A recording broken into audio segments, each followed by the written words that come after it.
सभी भगवत प्रेमियों को हमारी राधे राधे। मानव जीवन का सर्वोत्कृष्ट फल सत्संग श्री भक्तमाल कथा के माध्यम से हमें मिलने जा रहा है। श्री भक्तमाल कथा के प्रधान श्रोता हमारे श्री प्रिया प्रीतम जी हैं। उनके श्री चरणों में प्रणाम करते हुए आइए आज के भक्त चरित्र का श्रवण करें।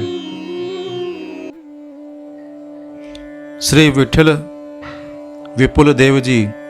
महात्मा विठल विपुल देव बड़े भगवत भक्त और रसिक थे।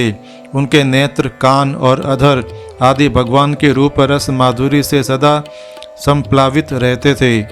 वे रसिक राज स्वामी हरिदास जी के शिष्य थे, समकालीन थे। उनके अनन्य गुरु निष्ठा थी। स्वामी जी के वे विशेष कृपा पात्र थे। विठल विपुल देव हरिदास जी के ममेरे भाई थे। उनसे अवस्था में कई वर्ष बड़े थे।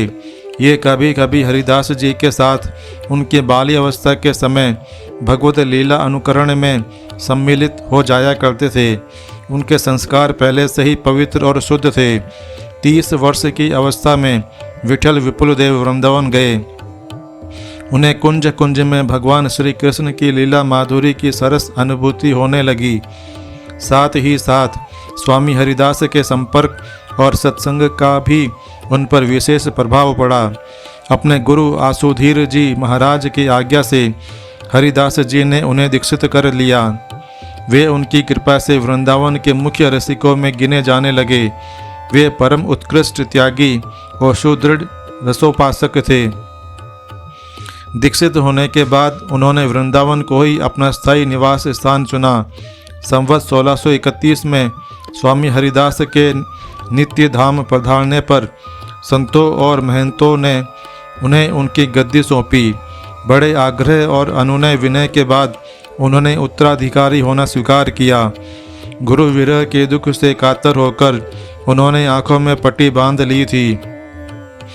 जिन नेत्रों ने रसिक राजेश्वर हरिदास के दिव्य अंगों का माधुर्य पान किया था, उनसे संसार का दर्शन करना उनके लिए सर्वथा असह्य था।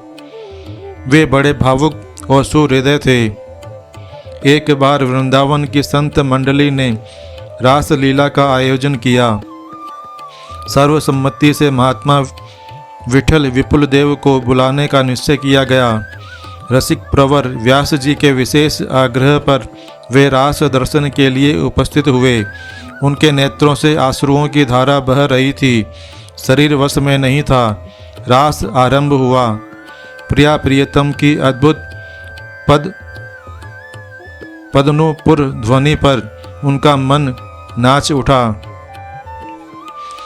दिव्य दर्शन के लिए उनके हृदय में तीव्र लालसा जग उठी। विलंब असह्य हो गया। भगवान से भक्त की विरह पीड़ा न सही गई।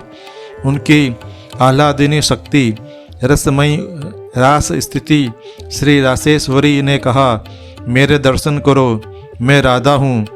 नित्य केली के सहचरी रस के स्मरण मात्र ने भावावेश में उन्हें दर्शन के लिए विवश किया।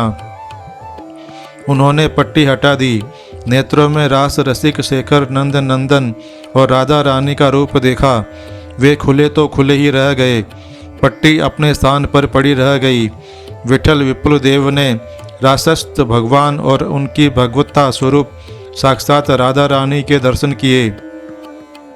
उनके अधरों पर स्फुरण था, हे रासेश्वरी, तुम करुणा करके मुझे अपनी नित्य लीला में स्थान दो। अब मेरे प्राण संसार में नहीं रहना चाहते हैं। बस वे नित्य लीला में सदा के लिए सम्मिलित हो गए। उनके रसोपासना ने पूर्ण सिद्धि अपनाई। वे भगवान के रास रस के सच्चे अधिकारी थे। रसिक संत और विरक्त महात्मा थे। भगवान ने उन्हें अपना लिया। कितना बड़ा सौभाग्य था उनका। आज के हमारे भक्त चरित्र का वर्णन इतना ही। कल हम एक नए भक्त चरित्र के साथ श्री प्रिया प्रीतम जी के समक्ष प्रस्तुत होंगे। आपको हमारी राधे राधे।